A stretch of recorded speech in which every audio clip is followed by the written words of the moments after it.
refresh head. So check natin yung kalagayan nito. Raider car.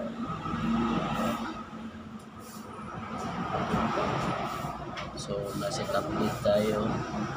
Ayan, check natin dito ayan, ang layo. Ang layo, kaya hindi matino yung andar. Yun nakababa. So refresh natin to. Tanggalin ko na rin tong balancer. Ayan, naka-top dead yun. Top dead.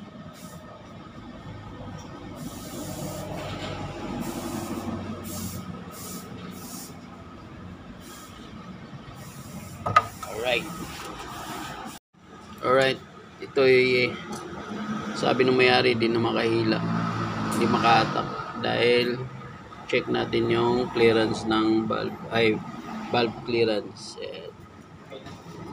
Ayan hindi siya pumapasok. Ayan 0.10 to. Ayan dito naman, tingnan nyo sobrang lawlaw. 400 lahat. So ayan tingnan nyo, napakaluwang, kaya hindi siya makahila. Ayan kasi tukod siya, tapos lumalabas yung compression niya, kaya walang compress na hangin at saka gas.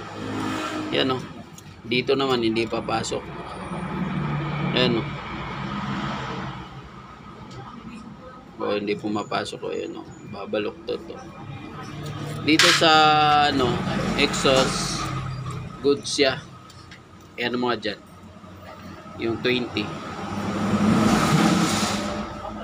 Pakita namin sa inyo para magkaroon kayo ng idea.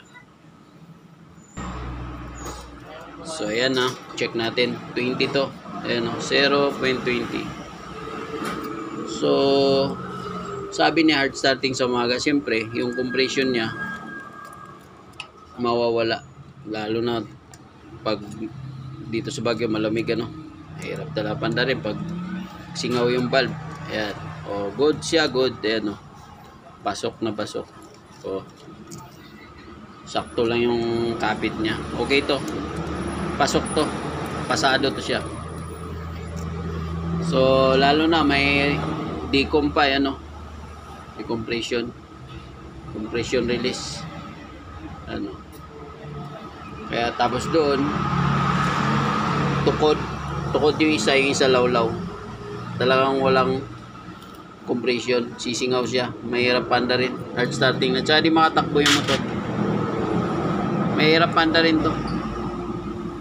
Kaya kung kayo i-check nyo dito sa i-clearance nyo, tapos bago sa carb. Alright mga parts, ito ang pinakamahirap na i-valve clearance dahil kailangan mo pang kunin yung tamang sukat niya. Halimbawa ito, pag sobra babawasan nyo.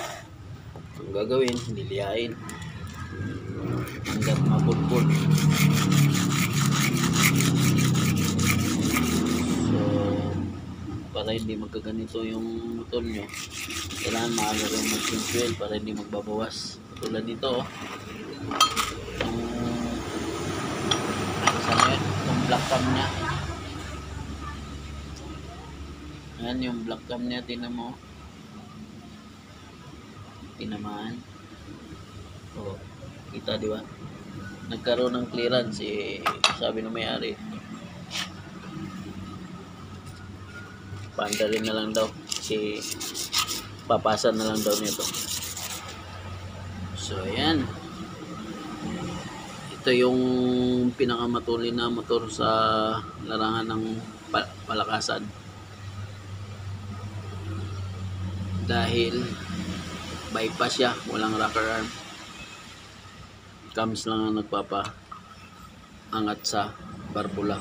Yan o, cams. Ito yung lulublog para aangat yung barbula.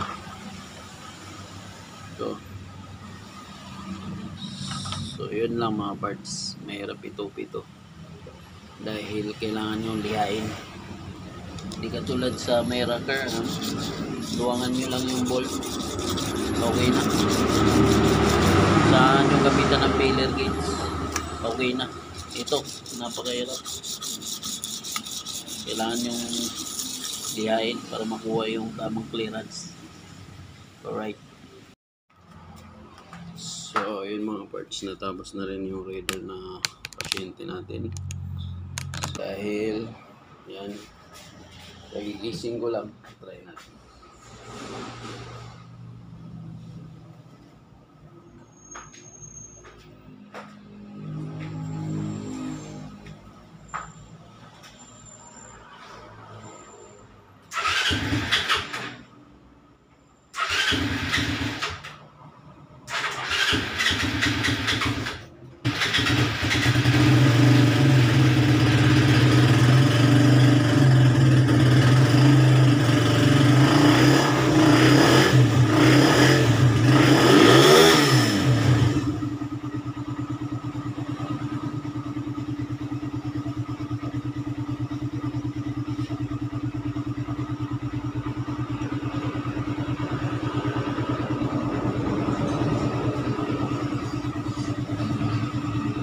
So ayun, umandar na siya. So cold start. So hindi naman gaano ka hard starting. Okay na siya. Yun lang mga parts.